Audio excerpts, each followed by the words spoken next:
हर हर महादेव। आप यदि चैनल पर नए हो तो चैनल को सब्सक्राइब करना, लाइक करना और शेयर करना।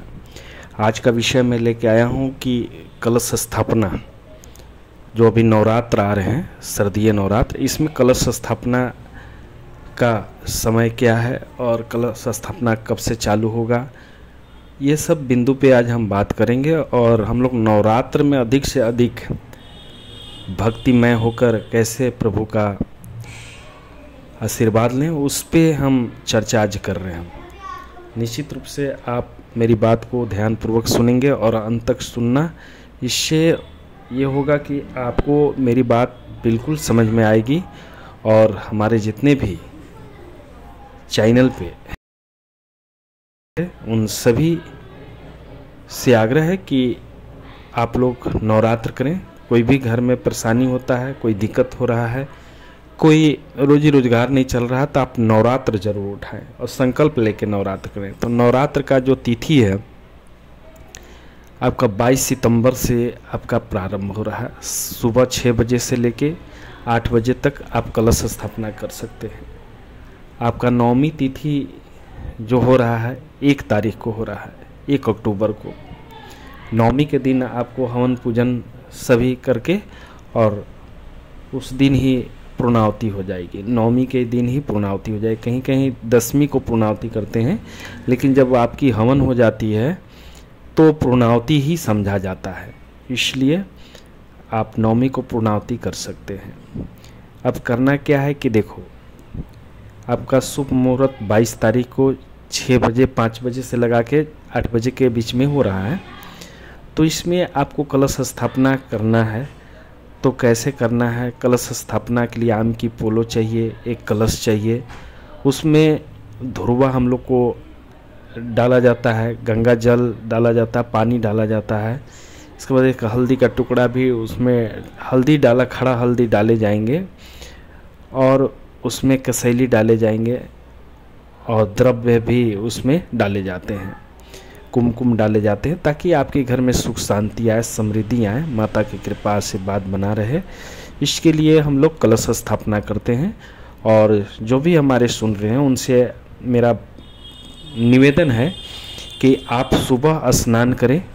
हो सके तो स्नान आप कर रहे हैं तो उसमें गंगा जल डाल के पानी में स्नान करें और स्नान करके आप बिल्कुल शुद्ध कपड़ा, आप नया नहीं है तो पुराना ही धोया हुआ कपड़ा पहन सकते हैं और बैठ जाएं और कलश स्थापना करने के पूर्व अपना षष्ठकर्म करें। षष्ठकर्म उसको बोलते हैं जो अंतःकरण से शुद्ध किया जाता है, जैसे पवित्रीकरण हो गया, आचमन हो गए, है ना, ये सब इसको षष्ठकर्म में हम लोग रखते हैं। तो षष्ठकर्म आप कर सकते हैं।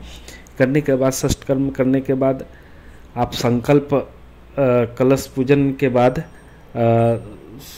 पृथ्वी पूजन के बाद हम लोग को संकल्प लेना चाहिए। संकल्प लेके और इसके बाद हम लोग को नवरात्र में बैठना चाहिए और 9 दिन 9 माता को हम लोग को विशेष प्रसन्न करना चाहिए। और विशेष प्रसन्न करने से माता का आशीर्वाद आपके ऊपर जाएगा, तो आपकी हर काम बनना चालू हो जाएगी। जो काम बिगड़ रहे हैं वो सब काम आपका बनना चालू हो जाएगा। नवरात्र में खासकर जो भी भाई बहन मेरे सुन रहे हैं, आप नवरात्र में सिर्फ पाठ न करें। अगर जो पाठ करना चाहते हैं वो पाठ भी कर सकते हैं, लेकिन जो जाप करना चाहते हैं तो 24,000 माला का, 24,000 मंत्र का जाप करें। आपका 40 माला प्रत्येक दिन पड़ेगा।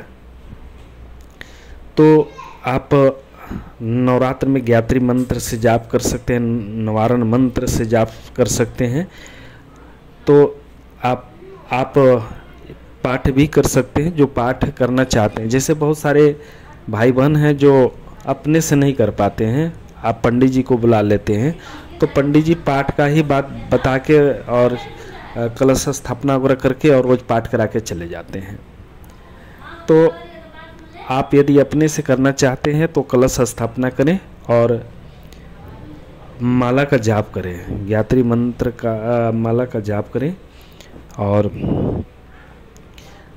इसके बाद 24,000 मंत्र आपका पूर्णाहुति हो जाएगा नवमी के दिन आप हवन कर लें, 1 माला का या 10 माला का भी हवन कर सकते हैं, क्योंकि दशानन हवन हो जाए तो और बढ़िया है। 1 माला पे आप हवन कर सकते हैं। तो हवन आप वही बस हवन में सिर्फ स्वाहा लगाना है, मंत्र वही रहेंगे जिस मंत्र का आप जाप कर रहे हैं, सिर्फ स्वाहा लगाना है, ऐसा करना है। और करने के बाद कुछ जगह पे बेदी भी लोग लगाते हैं, जैसे सर्ववेदी, बेदी नवग्रह हो गए, बाकी सब और भी हो गए, उन सभी का बेदी लगता है और बेदी पर भी कलश स्थापना करके पूजन होता है। तो आप मेरी बात को आप बहुत ही गहराई से लिए होंगे। और नवरात्र जो है आप 22 तारीख से आपका स्टार्ट हो रहा है, आपका कलश स्थापना 22 तारीख को होगा। जो भी मेरे प्रेमी हैं, जो भी मेरे शिष्य हैं, उनसे भी आग्रह है कि आप अधिक से अधिक अब इस बार नवरात्र करें। जो मेरी बात को सुने तो घर में सबको ही अपना नवरात्र करें। नवरात्र करने से घर में प्रसन्नता आती है, नवरात्र करने से आपके घर में सुख शांति आती है, नवरात्र करने से आपके घर में खुशहाली आती है, इसलिए नवरात्र करें। नवरात्र करने का विधि विधान है, फलाहार पर भी आप नवरात्र कर सकते हैं, या तो कोई अगर फलाहार पे नहीं रहना चाहता तो एक समय का आप बिना स्वाद का भोजन ले सकते हैं, जिसे नमक नहीं डालना होगा। अगर नमक डालते भी हैं तो सेंधा नमक डाल के आप एक टाइम भोजन लेके आप नवरात्र कर सकते हैं। तो और हम तो यही सुझाव देंगे, अगर जो नहीं कर पाएंगे वो तो भोजन ले सकते हैं, और जो कर सकते हैं जिनके दृढ़ इच्छा है तो फलाहार पे भी आप रह कर 9 दिन नवरात्र करें, तो आपको बहुत ही जीवन में सफलता आएगी, जीवन में शांति आएगी, क्योंकि माता के आशीर्वाद निश्चित रूप से मिलता है जो नवरात्र करते हैं। तो नवरात्र में ये आप जरूर करें। इसके बाद नवरात्र जिस दिन नवमी होंगे, आप नवमी के दिन 9 कन्या का पूजा जरूर कराएं और उनको मीठा भोजन कराएं। हो सके तो कुछ दान पुण्य करें। दान पुण्य करने से आपकी जो पितृ दोष होते हैं वो सब समाप्त होने लगते हैं, आपके पितृ प्रसन्न होते हैं। या तो पितृ आपके बहुत संकट में होते हैं, वो पितृ जो प्रेत बन जाते हैं, तो वो बहुत संकट में होते हैं, उनकी मुक्ति नहीं होती है। तो ऐसे दान पुण्य करने से आपके पितृ को भी मुक्ति होगा और आपके घर में थोड़ा सा सफलता आएगा और आपके घर में सुख शांति आना चालू हो जाएगा। तो जो भाई हमारे चैनल पे नए हैं उनसे आग्रह है कि मेरे चैनल को सब्सक्राइब करना। मैं निश्चित रूप से अपने दरबार में आपकी अर्जी मैं लगाऊंगा, और आपको कोई परेशानी हो रहा होगा, कोई दुख हो रहा होगा, कोई तकलीफ हो रहा होगा, आपका मकान दुकान नहीं चल रहा होगा, तो माता रानी का आशीर्वाद से निश्चित रूप से चलेगा। आप बहुत ही पुण्य आत्मा हैं, आप बहुत ही समझदार व्यक्तित्व हैं, इसलिए इस वीडियो को सुनकर आप इस बार अधिक से अधिक लोग आप नवरात्र करने का काम करेंगे। बहुत बहुत धन्यवाद, बहुत बहुत धन्यवाद।